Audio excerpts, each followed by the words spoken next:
Kejadian pasal 18 ayat 23 sampai dengan 33. Abraham datang mendekat dan berkata, "Apakah engkau akan melenyapkan orang benar bersama-sama dengan orang fasik? Bagaimana sekiranya ada 50 orang benar dalam kota itu? Apakah engkau akan melenyapkan tempat itu? Dan tidakkah engkau mengampuninya karena ke-50 orang benar yang ada di dalamnya itu? Jauhlah kiranya daripadamu untuk berbuat demikian, membunuh orang benar bersama-sama dengan orang fasik, sehingga orang benar itu seolah-olah sama dengan orang fasik. Jauhlah kiranya yang demikian daripadamu. Masakan hakim segenap bumi tidak menghukum dengan adil?" Tuhan berfirman, "Jika kudapati 50 orang benar dalam kota Sodom, aku akan mengampuni seluruh tempat itu karena mereka." Abraham menyaut, "Sesungguhnya aku telah memberanikan diri berkata kepada Tuhan, walaupun aku debu dan abu, sekiranya kurang 5 orang dari ke-50 orang benar itu, apakah engkau akan memusnahkan seluruh kota itu karena yang 5 itu?" Firman-Nya, "Aku tidak memusnahkannya jika kudapati 45 di sana." Lalu Abraham melanjutkan perkataannya kepadanya, "Sekiranya 40 didapati di sana." Firman-Nya, "Aku tidak akan berbuat demikian karena yang 40 itu." Katanya, "Janganlah kiranya Tuhan murka kalau aku berkata sekali lagi, sekiranya 30 didapati di sana." Firman-Nya, "Aku tidak akan berbuat demikian jika kudapati 30 di sana." Katanya, "Sesungguhnya aku telah memberanikan diri berkata kepada Tuhan, sekiranya 20 didapati di sana." Firman-Nya, "Aku tidak akan memusnahkannya karena yang 20 itu." Katanya, "Janganlah kiranya Tuhan murka kalau aku berkata lagi sekali ini saja,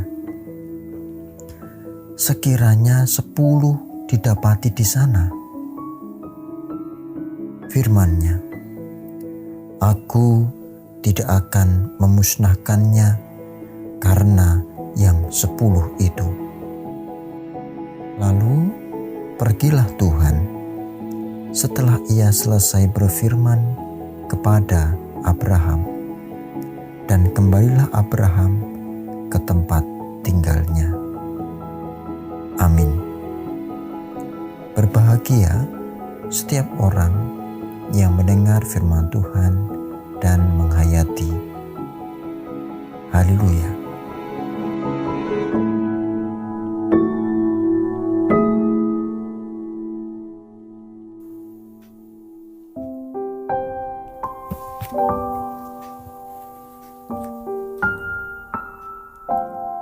Salam pemuji rahayu.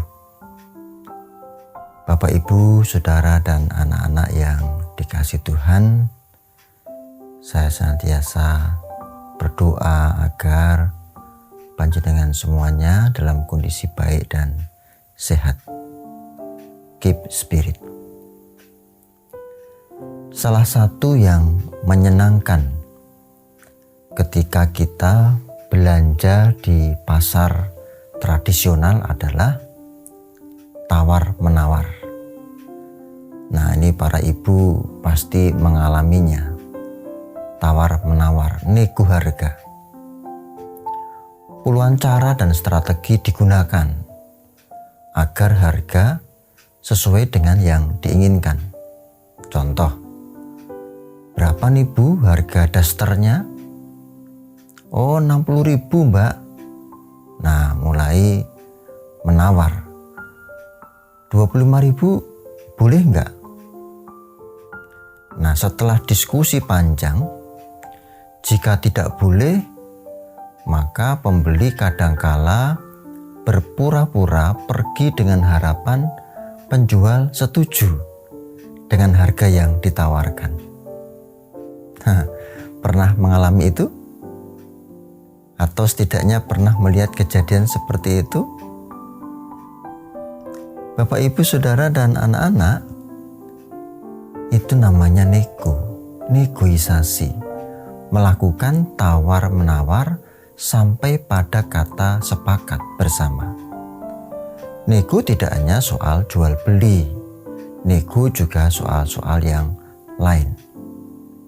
Dan menariknya, ternyata Tuhan pun bisa diajak nego. Tuhan pun bisa diajak negosiasi. Bapak orang beriman, Abraham, pernah melakukannya. Mari perhatikan lebih mendalam. Dikisahkan dalam perikop kita bahwa dosa Sodom begitu besar sehingga Tuhan berencana untuk menghancurkannya. Tidak ada pengampunan. Lalu Tuhan berbicara dengan Abraham mengenai hal itu. Ya, kita tahu bahwa Lot ada di sana. Lot adalah keponakan Abraham. Maka mendekatlah Abraham dan menyampaikan tanggapannya kepada Tuhan.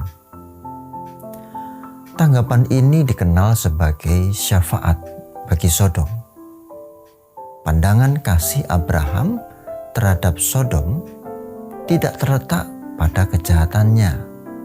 Maksudnya bukan karena Sodom jahat lalu Abraham mengasihi, atau meskipun Sodom itu jahat lalu Abraham mengasihi Sodom. Bukan. Melainkan ada pengharapan bahwa seburuk-buruknya kota itu, Abraham beranggapan masih ada beberapa orang baik di dalamnya. Yang kebetulan Lot, keponakannya itu, ada di sana, tentu dengan keluarganya. Maka katanya di ayat 23, apakah engkau akan melenyapkan orang benar bersama-sama dengan orang fasik? Itu kata Abraham. Atau, tidakkah engkau, wahai Tuhanku, memandang orang-orang benar itu? Lalu setelah itu Abraham menunjukkan angka. Seandainya ada 50 orang benar, akankah Sodom akan diampuni? Tuhan menyetujuinya, saudaraku. Andaikan ada 50 orang benar di Sodom, Sodom akan diampuni. Tuhan menyetujuinya. Namun sesaat kemudian angka 50 diturunkan oleh Abraham menjadi 45. Turun 5 sehingga menjadi 45. Ya, mungkin Abraham mikir-mikir lagi gitu ya. Lalu merasa bahwa angka 50 terlalu besar. Ia mulai menghitung dan memperkirakan. Meskipun turun menjadi 45, Tuhan tetap menyetujui tanggapan Abraham. Sodom akan diampuni, jika ada 45 orang benar. Abraham semakin menghitung dan memperkirakan angka 45, tampaknya semakin sadar bahwa itu pun masih terlalu besar. Maka ia menurunkan angka kembali menjadi 40, lalu 30, lalu 20, dan akhirnya 10. Meskipun begitu, Tuhan pun menghargai pendapat Abraham. Dan Tuhan pun memiliki kasih pada orang-orang benar. Meskipun ada 10 orang benar saja di kota Sodom diampuni. Karena 10 orang benar itu, Sodom diampuni. Nah, mari kita lihat.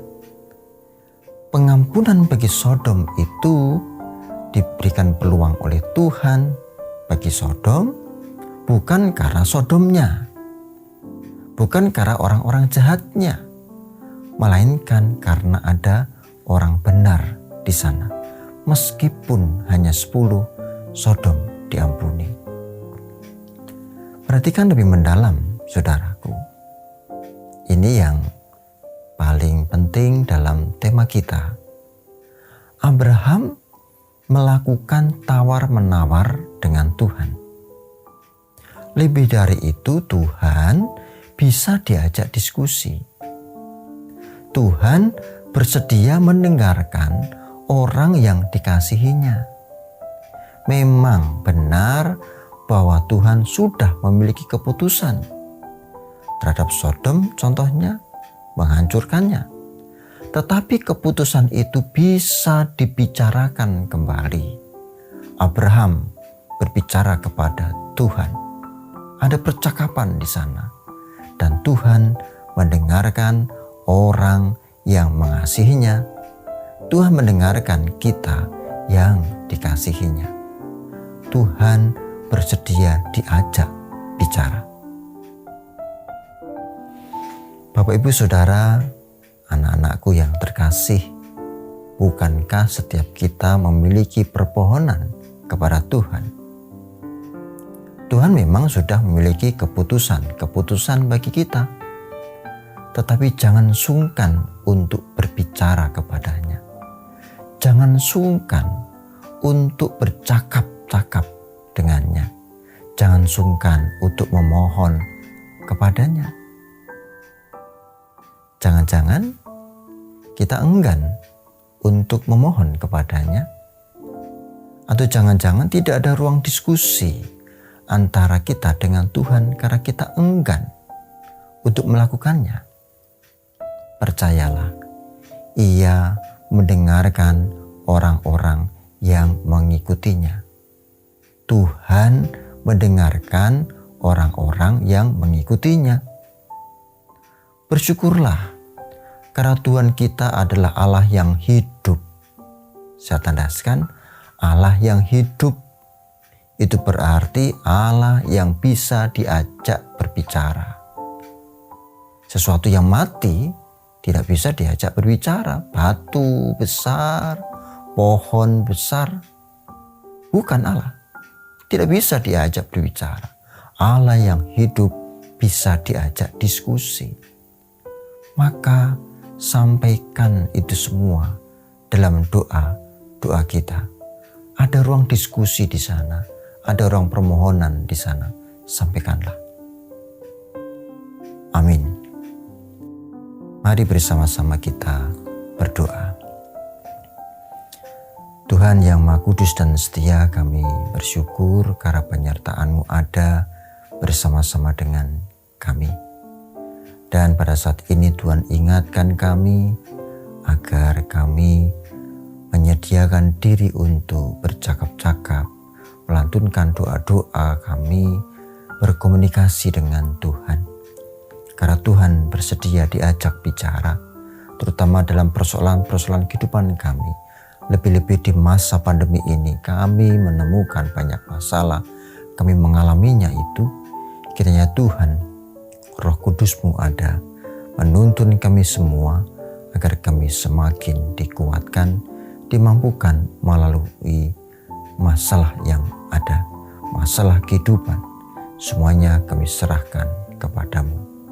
Di dalam nama kudus Tuhan Yesus Kristus kami berdoa dan bersyukur. Amin. Salam Kawilujengan.